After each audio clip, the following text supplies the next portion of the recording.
Bhaja Govindam, verse 11. Know that the world is an illusion. Ma kuru dhana jana yauvana garvam harati nimeshat kala sarvam maya mayamidham akhilam hitva brahmapadam tvam pravisha viditva.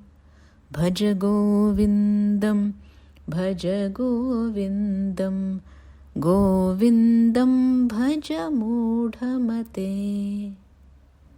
Do not boast of wealth, friends and youth. Each one of these are destroyed within a minute. Free yourself from the illusion of the world of Maya and attain the timeless truth. Seek Govinda, O foolish mind.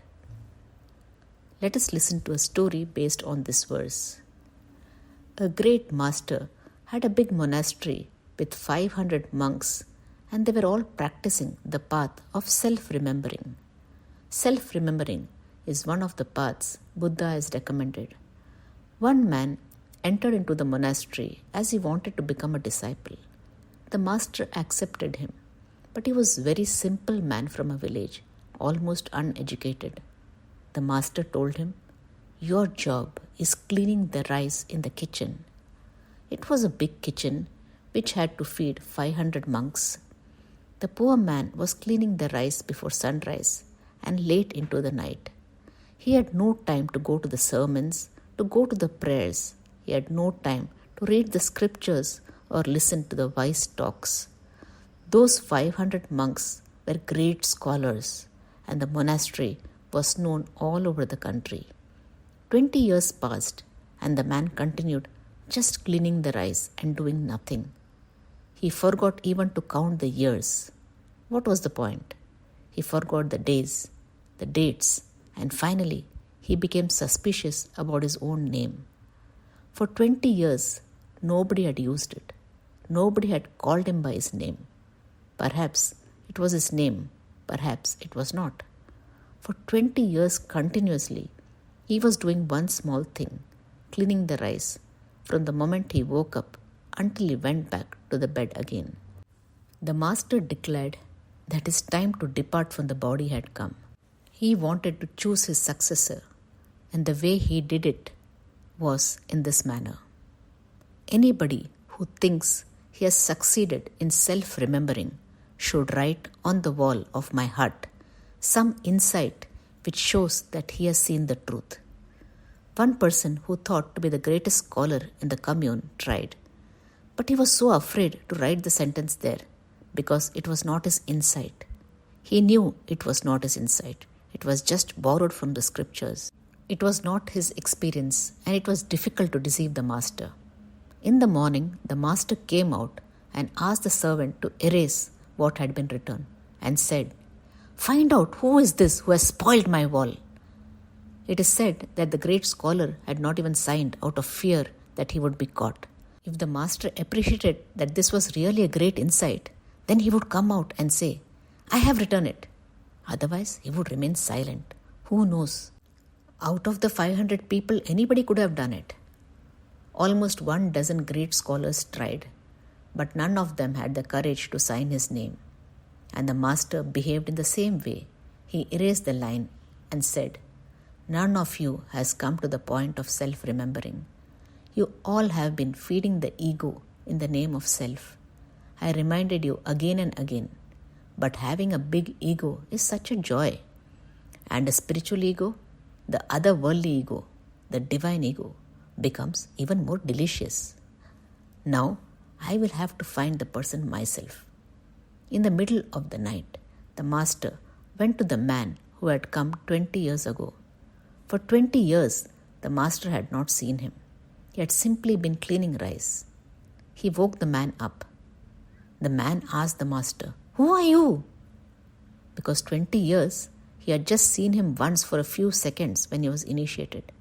"And what is the idea of disturbing my sleep?" The master said, "I am your master.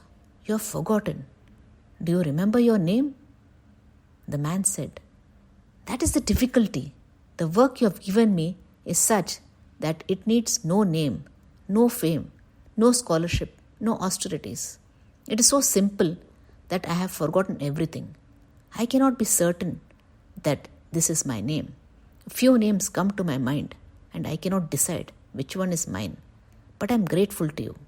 It touched the feet of the Master. Please don't change my job. I have forgotten everything, but I have also achieved everything. I know a peace that I had never dreamed of, a silence that no word can express. I have known such moments of ecstasy that even if I had died, there would not have been any complaint that life has not been fair to me.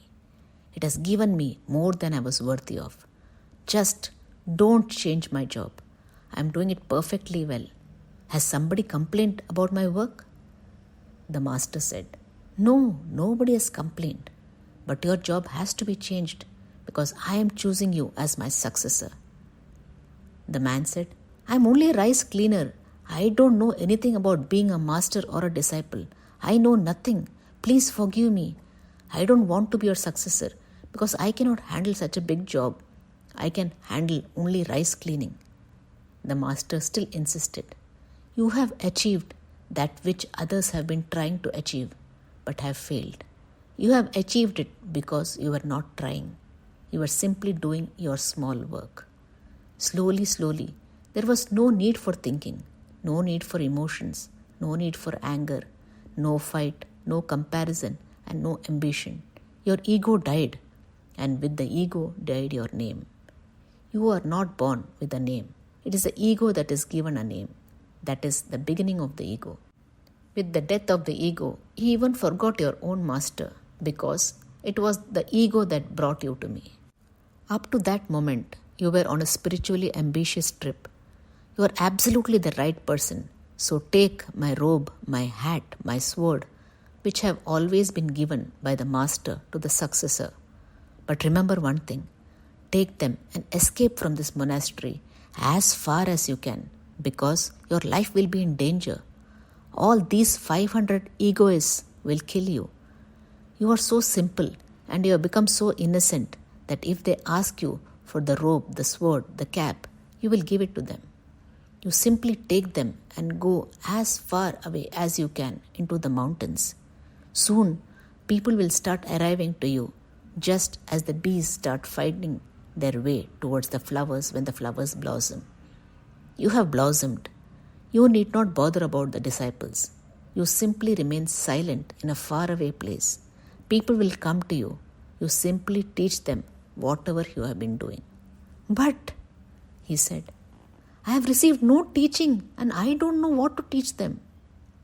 The Master said, just teach them to do small things silently, peacefully, without any ambition, without any motivation to gain something in this world or in the other world, so that you can become innocent like a child. That innocence is real religiousness. One must treasure each moment of life and not while it away. Alertness and awareness to the goal should be there. That will keep us focused to the ultimate truth. One must not be proud or get deeply engrossed and attached to wealth, relationships, power, or beauty. These are but temporary. They are changing on a daily basis. The whole world is filled with illusion. So instead of entangling ourselves with temporary, rather than seeking the permanent, is foolishness. So we must seek the eternal, which is the ultimate truth, and for this, the elimination of ego is very important. Now let's listen to a story for the students. On a beautiful spring day, a red rose blossomed in a forest. Many kinds of trees and plants grew there. As the red rose looked around, a pine tree nearby said, "What a beautiful flower! I wish I was that lovely." Another tree said, "Dear pine, do not be sad. We cannot have everything." The rose turned its head and remarked, "It seems that I am the most beautiful plant in this forest." A sunflower raised its yellow head and asked, "Why do you say that? In this forest there are many beautiful plants. You are just one of them." The red rose replied, I see everyone looking at me and admiring me. Then the red rose looked at a cactus and said, "Look at that ugly plant full of thorns." The pine tree said, "Red rose, what kind of talk is this? Who can say what beauty is? You have thorns too." The proud rose looked angrily at the pine and said, "I thought you had good taste. You do not know what beauty is at all. You cannot compare my thorns to that of a cactus." "What a proud flower," thought the trees. The red rose tried to move its roots away from the cactus, but it could not move. As the days passed, the red rose would look at the cactus and say insulting things like, "This plant is useless. How sorry I am to be his neighbor." The cactus never got upset, and he even tried to advise the rose, saying, "God did not create any form of life without a purpose." Spring passed, and the weather became very warm. Life became difficult in the forest, as the plants and animals needed water and there was no rainfall. The red rose began to wilt. One day, the rose saw sparrows stick their beaks into the cactus and then fly away refreshed. This was puzzling, and the red rose asked the pine tree what the birds were doing. The pine tree explained that the birds got water from the cactus. "Does it not hurt when they make holes?" asked the rose.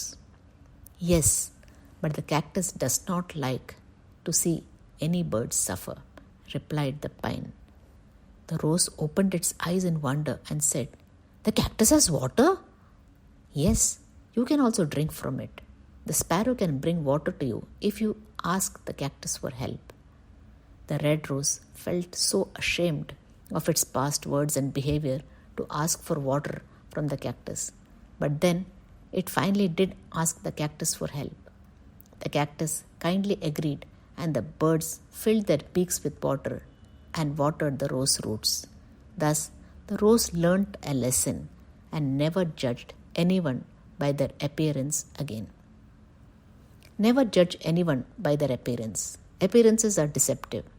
We can know a person only by their actions and not by their looks. When one faces an adverse situation, one should respond rather than react. How does one respond? We should keep our goal above our ego. One should be able to suppress one's likes and dislikes for the higher purpose of life.